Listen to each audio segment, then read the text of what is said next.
So one of the biggest hurdles I ran into, and I still run into sometimes, when trying to build my business, when trying to grow what I have as a vision in my mind, trying to grow that and create it and make it to be something, is actually taking it through all the stages of growth and creation.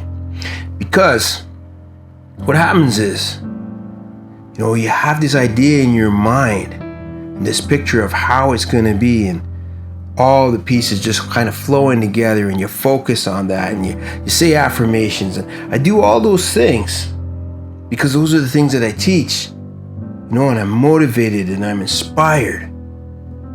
But when things don't work out, and they often don't work out the way that I planned, and exactly the way that I planned, when they don't work out, I start to feel upset. And I start to feel like I'm not sure if I'm going the right way. I'm not sure if I should even do that. I'm not sure if I can even do it. And I get that feeling of I feel blue. Sometimes I don't even really know why I'm feeling blue, but I just feel blue. And then my family will look at me and say things like, you can't be upset, you can't be angry, you can't have these kind of feelings. You're supposed to be positive. You're teaching motivation. You're teaching people how to build their best life. You can't have these kind of emotions.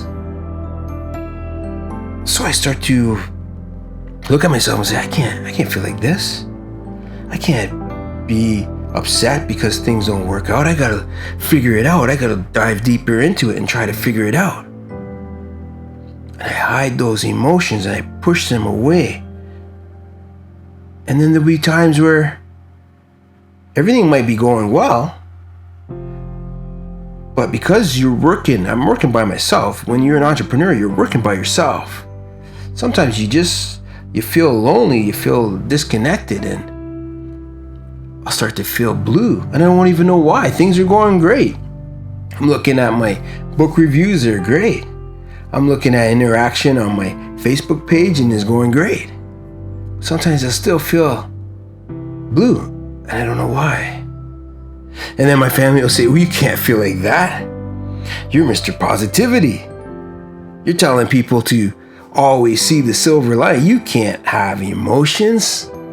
You gave up emotions. You gave up the right to have emotions when you decided to be a positive, motivational, inspirational speaker. When you started writing motivational, inspirational books.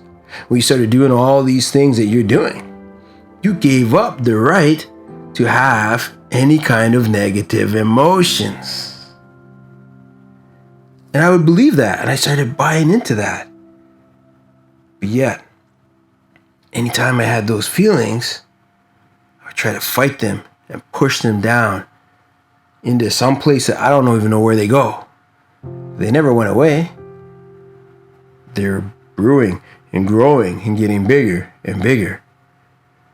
And one day I just woke up and it just didn't feel good. Didn't feel good, wasn't happy, wasn't excited about the day. I wasn't doing any of the things that I believed that I should do. And that's when it hit me. That's when I realized it's because I'm fighting these emotions that everybody has. I'm not allowing myself to be human. I'm not allowing myself to have anger, to be upset, to have normal emotions that everybody else has, that doesn't try to put themselves on some unrealistic, pedestal. When I realized that, and I just allowed those emotions to run through me, got angry, was upset, was disappointed, let myself feel like, oh, maybe I can't do this, maybe I'm going the wrong way, this is not for me. When I started doing that, letting that run through me, the more that I did that, the faster I could let it go. And so once I learned to let those emotions, to experience those as part of my experience of being here, of part of my experiences of growing and building success, I could let that go a lot faster. it wasn't holding on to it. I wasn't fighting it. I was allowing it to happen and then move on. And I'd feel much better once I let that go. And it was like venting. Basically, I was venting. I was letting these emotions out, and then they were gone. And then I'd get back to my positive mindset, and I'd reset myself, realign myself with what I'm trying to do, and start to look at all the positive things that I've done so far and where I'm going. And those feelings, those real human emotional feelings, I would have them less, but I also, when I did have them, because you get disappointed when you're trying things and you're putting a lot of effort into it and you think, oh, this is going to be really great. People are going to love it and it's going to be awesome. We're going to crush it. And then it's a dud because, when I'm doing stuff, not everything I do is a home run, right? I mean, my home runs are very small compared to my strikeouts.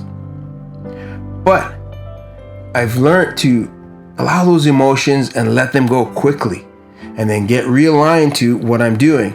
And that is one of the key things that has allowed me to really build my self-belief and to continue on this journey of growing and succeeding and getting bigger wins and bigger wins and bigger wins, because I don't get stuck either trying to fight and hide emotions, or I don't get stuck trying to not let these emotions happen and it becomes an internal battle. Now I just allow that emotion. I'm supposed to experience that, but I don't let myself dwell on it. I don't let it linger. I don't let it stay in my energy for very long.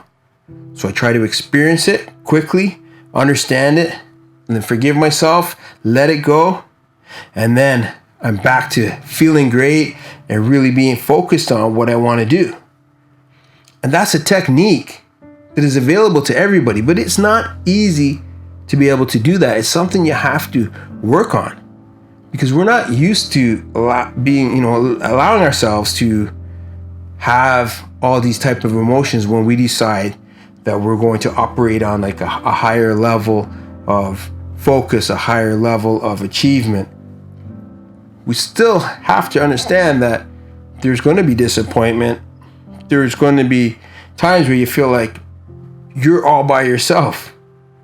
Nobody understands what you're going through. Nobody understands what you're trying to do. Nobody can see where you're taking it. And some people just might not be aligned with what you're doing at that moment until you get through the first parts of the struggle and it becomes clearer what you're building, and then people start to gravitate to it. But as you're going through those steps, sometimes they're very lonely. It's okay to feel lonely. It's okay to have emotions. It doesn't mean you're not a positive person. It doesn't mean that you're not spiritual. It doesn't mean that you're not aligned with a higher purpose or a bigger goal. All it means is that you're human. You put your pants on one leg at a time, just like everybody else. You have to eat when you're hungry, just like everybody else. You have to sleep when you're tired, just like everybody else. So you're going to have some emotions just like everybody else. The only difference is you know how to handle them in a positive way, in a constructive way, so that you can experience them and let them go. And that, once you learn that technique, once you learn how to do that, everything that you do becomes easier. It becomes clearer, and it becomes achievable faster, because you're not fighting against yourself and fighting against your emotions just because you let your emotions run through you and then you let them go. So my friends, whenever you're in that situation, and you will be, if you're ambitious, you will be in that situation. Whenever you're in that situation, don't try to hold yourself up on a pedestal and think that you're better than your emotions. Just allow them to happen and let them go. Just do that, and you'll feel so much better, so much faster.